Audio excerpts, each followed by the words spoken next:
Setiap makhluk hidup harus bertumbuh, karena itu adalah sesuatu yang nyata. Bapak Ibu, selamat pagi. Damai sejahtera Tuhan kiranya memampukan kita untuk terus bertumbuh sehingga kita makin serupa dengan Kristus. Izinkan saya berbagi renungan kebenaran firman Tuhan yang terambil dari Surat Petrus yang kedua pasal yang pertama ayat yang ketiga dan keempat. Demikianlah firman Tuhan. Karena kuasa ilahinya telah menganugerahkan kepada kita segala sesuatu yang berguna untuk hidup yang saleh.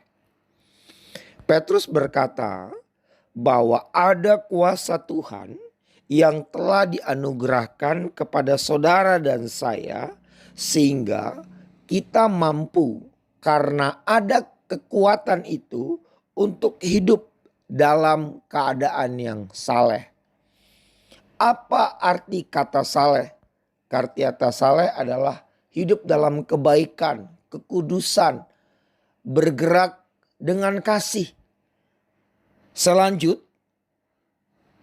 oleh pengenalan kita akan Dia dan waktu kita belajar dan mau mengenal akan Kristus secara utuh, maka akan ada energi yang terus mengalir dalam kehidupan kita sehingga kita mampu bergerak seperti Yesus bergerak saat Dia ada di muka bumi ini. Dia mengosongkan dirinya, Bapak Ibu. Tidak ada motivasi lain. Dia bukan Allah yang rindu atau haus akan pujian. Tidak. Dia Allah yang memberikan dirinya dalam ketulusan agar tiap kita yang tadinya layak untuk menerima hukuman beroleh anugerah.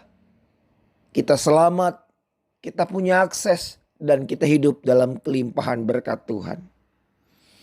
Yang telah memanggil kita oleh kuasanya yang mulia dan ajaib. Dengan jalan itu Ia telah menganugerahkan kepada kita janji-janji yang berharga dan yang sangat besar. Daud berkata, kenapa orang dapat berdosa? Karena orang telah melupakan janji-janji Tuhan. Itu sebabnya dia berkata, aku menyimpan janjimu dalam hatiku agar aku tidak berdosa terhadap engkau. Waktu kita dikendalikan dalam pergerakan kita, dikendalikan oleh janji-janji Tuhan, maka saya percaya kita akan terus melangkah dengan tepat, tidak menyimpang ke kanan atau ke kiri. Adapun tawaran-tawaran yang menggiurkan, yang membuat janji itu akan gugur, itu pasti kita abaikan. Kita fokus pada satu titik dan kita berani bayar harga. Karena kita sadar apa yang akan kita terima kemudian jauh lebih besar daripada pengorbanan yang kita kerjakan di hadapan Tuhan. Karenanya saya percaya kalau Petrus berkata, dia telah menerima janji-janji yang berharga. Bukan hanya keselamatan nanti, tetapi dalam kehidupan kita, waktu kita selenggarakan hidup ini, kita pun akan merasakan adanya perbedaan yang Tuhan buat. Saya percaya kalau sebelum Dia hadir, Tuhan telah berfirman kepada Nabi Meliaki, orang yang sungguh-sungguh beribadah kepada Tuhan akan mendapatkan perbedaan. Ya, itu akan dialami oleh kita di akhir zaman ini, Bapak Ibu. Bagi kita yang sungguh-sungguh, apa yang mustahil Dia mampu kerjakan. Sehingga orang-orang di luar sana akan berdecak kagum dan menyatakan bahwa betul Allah yang kepadanya saudara dan saya bertekuk lutut dan percaya adalah Allah yang hidup. Janji itu buat apa? Supaya olehnya kamu boleh mengambil bagian dalam kodrat ilahi. Tuhan kasih semua yang baik. Bukan bertujuan untuk pemuasan keinginan-keinginan kita. Adapun berkat yang Tuhan kasih. Adapun kenyamanan yang Tuhan beri. Adapun kasih yang dia tunjukkan sehingga kita dapat menikmati hal-hal yang baik yang tersedia di dunia ini. Meskipun hanya segelintir orang yang dapat menikmatinya.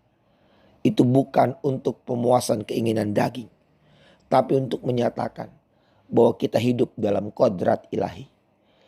Tuhan adalah Allah penguasa segala-galanya di muka bumi ini. Bahkan baik di bumi maupun di sorga. Dialah Allah yang memiliki kuasa. Dan kalau kita sudah hidup dalam kodrat ilahi, kita tahu di mana kita harus berkata cukup. Dan di mana kita dapat meminta dan berseru serta memohon kepada Tuhan. Bapak Ibu kekasih di dalam Tuhan. Untuk kodrat ilahi inilah Tuhan memberikan janji-janjinya. Tuhan memberikan kekuatannya. Tuhan memberikan seluruh instrumen yang diperlu dalam kehidupan saudara dan saya. Agar kita mampu untuk hidup selaras dengan keputusan Tuhan. Yang membuat saudara dan saya bukan hanya warga negara di dunia ini. Tetapi yang lebih esensial lagi, kita menjadi warga kerajaan Kristus. Kalau kita warga kerajaan Kristus, maka ayat keempat yang terakhir berkata, dan luput dari hawa nafsu duniawi yang membinasakan dunia. Maka kesenangan kita ialah mencari kehendak Tuhan. Kerinduan kita ialah memenuhi seluruh agenda yang harus kita kerjakan untuk memuliakan Tuhan. Taat dan setia dalam mulut ini penuh dengan pujian. Dan saya yakin waktu kita berinteraksi ada kasih dan kekuatan Tuhan yang mengalir dalam kehidupan ini. Yang memberkati sekitar kita. Selamat bertumbuh dalam pengenalan akan Tuhan. Biarlah kita makin serupa dengan Kristus. Karena saya tahu ia akan menyebut kita yang setia kepadanya. Amin.